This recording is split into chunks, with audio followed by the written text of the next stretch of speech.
간멘 에세이. 글자 하나 차이일 뿐인데. 성경을 많이 읽는데도 왜 이토록 변화가 더딘지를 고민해 본 분들이 계실 것입니다. 그것은 우리가 하나님의 말씀을 대할 때 선입관을 가지고 읽기 때문일 수 있습니다. 예전에 예수님과 마르다가 나눈 대화를 통해서 이 점을 깊이 깨달은 적이 있습니다. 즉, 주 예수님께서 마르다에게 그대의 오빠가 다시 살아날 것입니다 라고 하시자 마르다는 즉시 마지막 날 부활 때에 오빠가 다시 살아날 줄을 내가 압니다 라고 했습니다. 언뜻 보면 마르다의 말에 문제가 없어 보입니다. 그런데 자세히 보면 부활 시점에 차이가 있습니다. 즉, 주님은 그녀의 오빠인 나사로가 지금 부활할 것을 말씀하셨는데 마르다는 이것을 장차 올 마지막 날에 부활할 것으로 오해한 것입니다. 이런 마르다의 반응은 죽은 나사로를 살려주려고 방문하신 예수님이 기대했던 답변이 아니었습니다. 그러므로 그분은 나는 부활이요 생명이다 라고 한마디 더 하셨지만 마르다는 이 말씀에도 엉뚱하게 동문서답을 합니다. 이처럼 선입관을 가지고 말씀을 읽으면 말씀의 본래 의미가 굴절되고 말씀에서 흘러나오는 빛과 생명 공급이 차단될 수밖에 없습니다. 우리가 흔히 겪는 실수입니다. 사실 오늘 아침에 다른 두 분과 전화로 아래 말씀을 읽고 먹으면서도 이것을 경험했습니다. 왜냐하면 십자가의 말씀이 멸망하는 사람들에게는 어리석은 것이지만 구원을 받는 우리에게는 하나님의 능력이기 때문입니다. 고린도전서 1장 18절. 팔순의 한 노부부께서 아침에 6시만 되면 어김없이 카톡 전화를 걸어주십니다. 그러면 우리는 아침 부흥 책자에 소개된 한두 구절을 차례로 읽고 이어서 그 말씀을 가지고 기도합니다. 그런데 두 분 중 한 분이 위 말씀 중 구원을 받는을 구원을 받은으로 읽으셨습니다. 그래서 제가 의도적으로 그 부분을 두세 번 반복해서 읽으시도록 했는데 그때마다 한결같이 구원을 받은으로 읽으셨습니다. 조금 느낌이 있어서 위 말씀은 과거에 구원받은 것을 말하는 것일까요?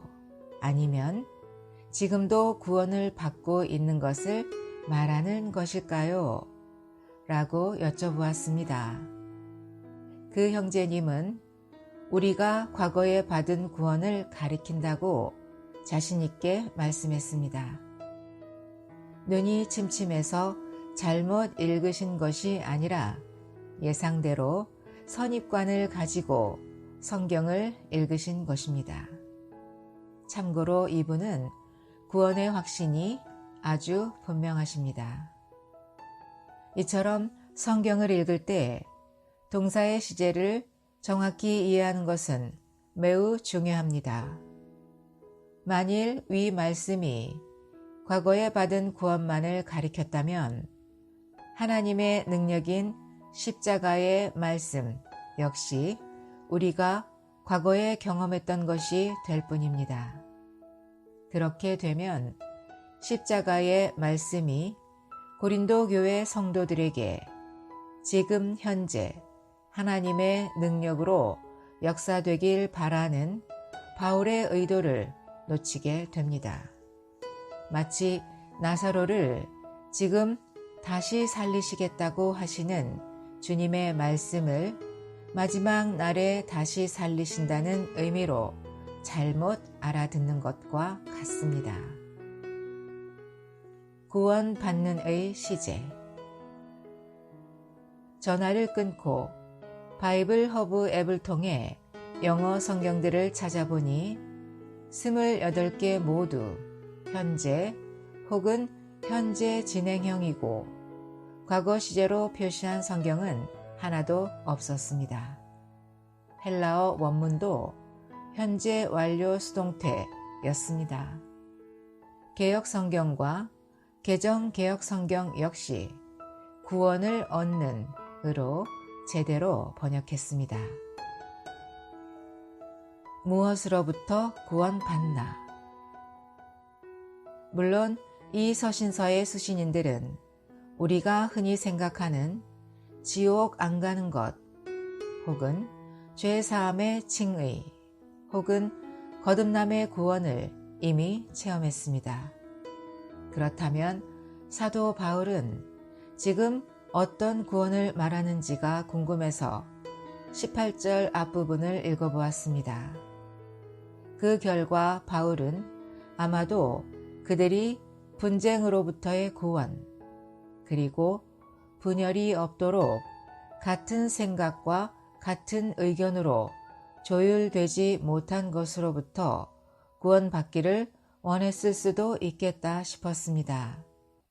참고로 제가 읽은 아침부흥 책자는 워치만 니의 다음과 같은 내용을 소개함으로써 이것을 그리스도의 몸 안에 있는 이질적인 요소들을 십자가로 제거하는 문제로 접근했습니다. 우리는 십자가가 중심이라는 것을 믿는다. 그러나 십자가 자체는 목적이 아니며 신성한 목적에 도달하는 신성한 수단이다. 목적은 그리스도의 몸이다. 그리스도에게서 나온 모든 것이 몸을 조성한다. 그러므로 그리스도에게서 나오지 않은 모든 것은 반드시 배제되어야 하며 몸 안에 들어올 수 없다. 우리의 자아에게서 나온 것, 우리의 기질과 조성 등은 반드시 제해져야 한다. 만약 당신이 정말 십자가를 안다면 이것은 당신을 그리스도의 몸 안으로 인도할 것이다. 사도 바울은 그리스도의 몸을 만물을 충만하게 하시는 분의 충만으로 정의합니다.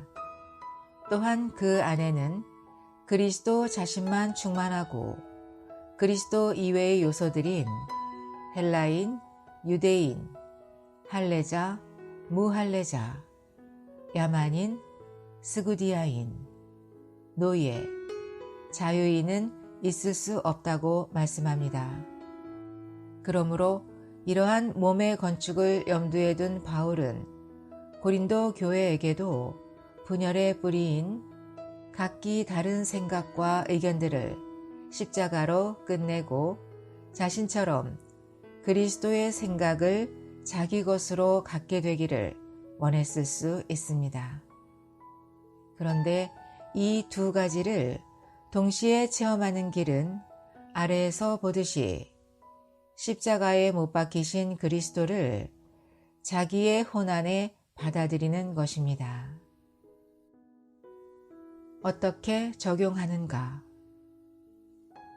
바울은 십자가의 말씀과 하나님의 능력과 그리스도를 동일시합니다.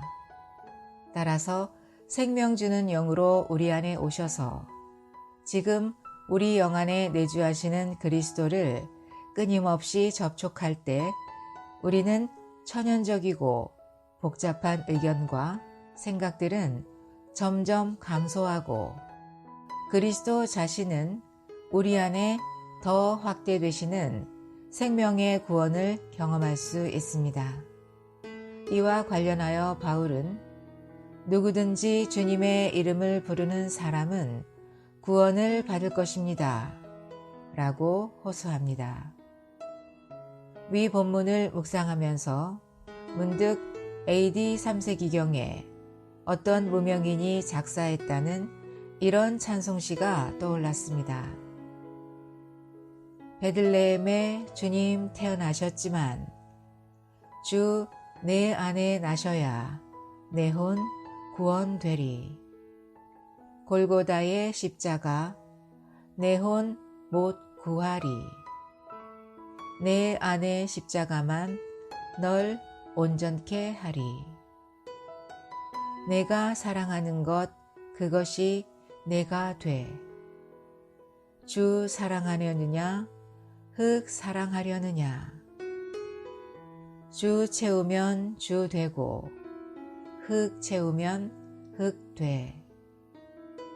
내 자신 비울 때에 주 만유 채우리. 내 맘에 받아들이라 그리스도의 십자가.